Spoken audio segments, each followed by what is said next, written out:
talk about if you've seen any reason to give you any hints of quarterback about where you might be headed. I think we've gathered some good information. Today was 4 days.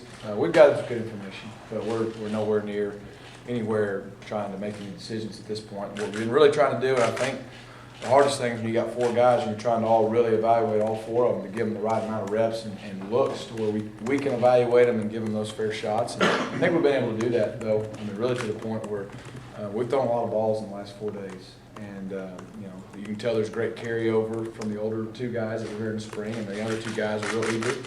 And, they're getting better each day. The first couple of days, you can tell their heads kind of spinning, like, wow, this stuff's moving fast.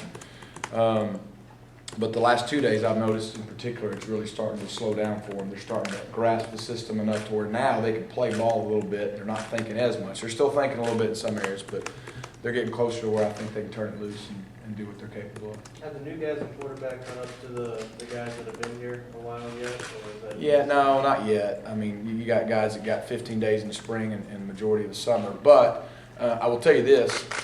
I've been really pleased with both of their attention to detail and their willingness to do extra to try to catch up, from a mental standpoint. And all 4 have done some good things athletically out there and made some really good throws at times. But mentally, I mean, just as far as the system goes and understanding things at the speed, you're going to be a little bit behind. But that doesn't have anything to do with the race. I mean, I think those guys are bringing themselves along just nicely. How much are you looking forward to, I guess, the next 4 or 5 days, that the first kind of chance to get some live action with them? A lot. I think we've learned a lot more in the last 2 days when we at least got shoulder pads on. And now tomorrow we go in full pads. You get to start tackling, get a scrimmage coming up, and so the next probably 4 or 5 days, which is going to be about 6 or 7 practices. I think a lot of information can come our way then, and that'll be big. You said you might have to get creative and trying to find ways to get them all snaps. Was there anything special you had to come up with to do? No, it's just, when you got 4 guys, you're trying to give them all the right amount of reps. So maybe an individual, you split those up and you have 2 things going on at one time. Trying to be more efficient with your time there. And then just more than anything, I think you just got to plan your practice out to make sure that you're not overlooking a situation that one guy's getting reps in and the other's not. Because they need the reps, and then, especially really all 4 of them to learn the system and to improve. But then we need the reps to see how they react in certain situations. And so, like I said, since we got the pads on, the type of scenarios you can get in, a lot more blitzing scenarios and those kind of deals have changed. And so that's helped, us get more information. Right. Yeah. Gus had said that there's been some mishaps and mistakes just with the high number of reps at the quarterback position, just some turnovers and things like that. How much of this is the defense making plays, and how much of it is these guys making either mental mistakes or just wrong reads and things like that? Probably a little bit of both. I mean, I'll tell you one thing, our defense is flying around, and I think that's really encouraging.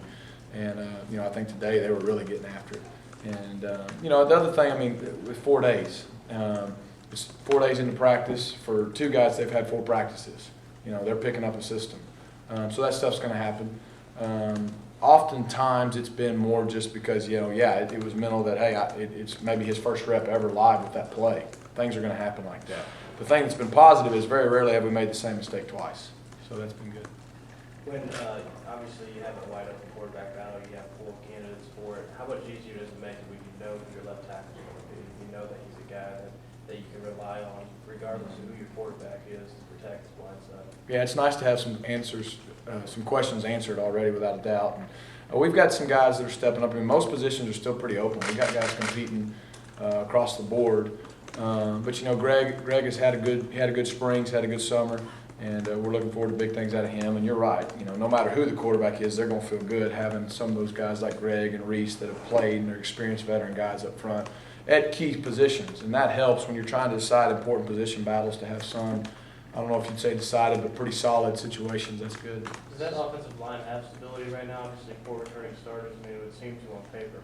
Yeah, I think there's a lot of stability there. I mean, there's still some positions that, we're looking at some different things. And the reality of it is at offensive line, it doesn't matter if you're in SEC or in the NFL, you're going to have to rotate guys. I mean, you're going to have a guy that maybe he's used to playing right tackle, be prepared to move over to left in certain situations, and same thing at guards. So a lot of times when you move guys around in practice, you're wanting to see certain guys can handle knowing both sides.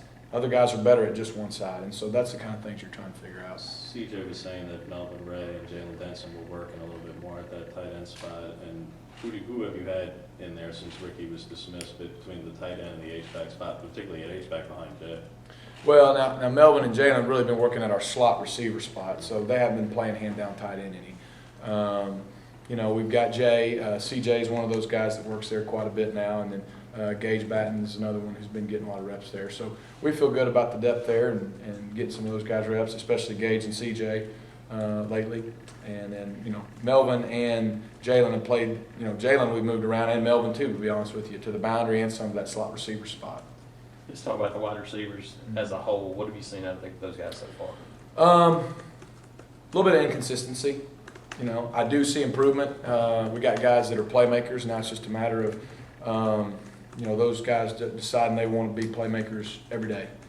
You know, one guy that does come to mind that I think's been consistent from day one is Quan Bray. I mean, talking about leading by example, making plays, coming to work every day. Been really proud of him. He's really been leading the way for that group. About the running backs, what you're saying there, for the older guys and the new guys. Been good. First of all, the older guys, been good to have all three of those guys are healthy. And they kind of picked up where they left off in spring. And of course, Trey didn't get as much work in the spring at times. It's been good having him healthy. He's going to get a lot of work. I've said it in the spring, I feel like there's three really good guys that all do different things well. You know, we got a bigger guy in Cameron that's really good in pass protection. You also got a guy like Trey and Corey who can really have maybe a little bit different style of running. And all three fit well into what we do. As far as the two younger guys, you know, their head spinning. You get them in a blitz situation, and there's a lot of stuff going on with protections. That's normal 4 practices in. But what I do love is their attitude. I mean, they're attacking it. There's no fear in them. You know, they may not block the right guy, but they're going to go hit him in the mouth. And so you can handle guys as you're teaching and making mistakes like that. I do think Coach Horton and I, we're very pleased with the ability of Rudy and of Peyton. They've shown out really early. Rhett, I know he really wasn't practicing much in the spring, Trey, but you've only had him a couple of days here. Who? Trey. Yeah. He really didn't have much in the spring, haven't had much here yet in days. But there's questions about durability last season because he very rarely got 20 carries. Do you look at him, I mean, I know it's early, but do you look at him as being capable of carrying the ball 20-plus times a game in the SEC? I think so. I think another thing, though, if you look at kind of the history of our system, we usually have 2, sometimes even 3 backs. And maybe there's one that's more of the feature guy, but you usually have 2 guys that you can definitely count on, and then maybe another guy who has a unique role that kind of takes the pressure off of one guy having to shoulder the whole load. But I do think Trey's durable enough for 20 carries a game, but I think we've got 3 guys that are all capable of doing the same thing. And so that's why I said, I don't know. It may be a running back by committee deal, and one guy may kind of raise his level a bit above the others. And either way is fine with me. I feel like those 3 guys are competing hard. Brandon, have you got anybody that can sort of do the young carry-on Caleb role? I think we got some candidates. We really haven't gotten that far along yet, but there's a couple guys that have shown flashes. You know, I mean, you know, you look at guys like Corey Grant with great speed. I'll tell you, Jonathan Ford's a fast guy. I mean, he's a young guy, so it's way too early to really decide what he's going to be capable of this year. But from a speed standpoint, he's got it. You look at even maybe some of our wideouts that have playmaking ability. So we got some options there, and I feel confident we'll find somebody who can fill that role. The quarterback, you feel good guys, you have good guys there that when things break down, that they can create with their feet and do some things? Yeah, I think that's one of the things they all 4 can do well. They bring to the table. They're athletic guys. You know, you look at from Kyle and Jonathan's standpoint, they really, I mean, this summer they changed their body. When they came back to my meeting on day 1, I almost didn't recognize them a little bit. I mean, they looked good. I think Kyle lost about 15, 17 pounds. He leaned up. Jonathan looks good. He's gotten a little bigger. And they're athletic guys, and they have that ability to keep the play alive. And then, Jeremy and Nick both have that athletic ability too. And so that's a positive when anytime you got a quarterback who can escape, keep the play alive, or make something happen when it breaks down. That helps us as we're installing now too understand that the style of offense we're going to be playing will be consistent probably no matter who ends up being the guy. Good to see Jeremy put that weight on. How much weight did he put on? He bulked up a little bit. Jeremy or Jonathan? Jeremy. I believe he was around 225 or a little over, which, a guy who's played a lot of basketball, you can tell that as soon as his basketball season got over, he didn't waste a lot of time in the spring getting in the weight room and really bulking up. I mean, he's plenty big enough, which will help make him durable in this kind of league. When you're having the inconsistencies you are at receiver, does that need to shore up and kind of stabilize before you can really get a great evaluation of the quarterbacks? Does that make it more difficult, or can you still get the same evaluation of the quarterbacks even if the receivers are?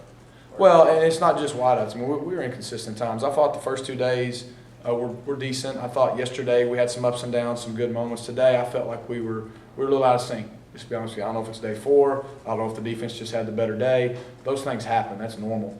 There's no question that when you get, everybody that's in the spot they're going to be in, any quarterback's going to be and look better. And so that is part of the challenge when you evaluate guys, but that's what everyone else in the country does. You got to evaluate your quarterbacks, your running backs, receivers, lines, everybody at the same time. So everyone's got to improve that consistency, and that's why we practice. That's what we're working for. Do you plan to do some 11-on-11 work tomorrow, full contact? That's up to coach. I know it's possible. I think tomorrow's the first time we put the full pads on, but I haven't seen the practice plan yet in finals, so I don't.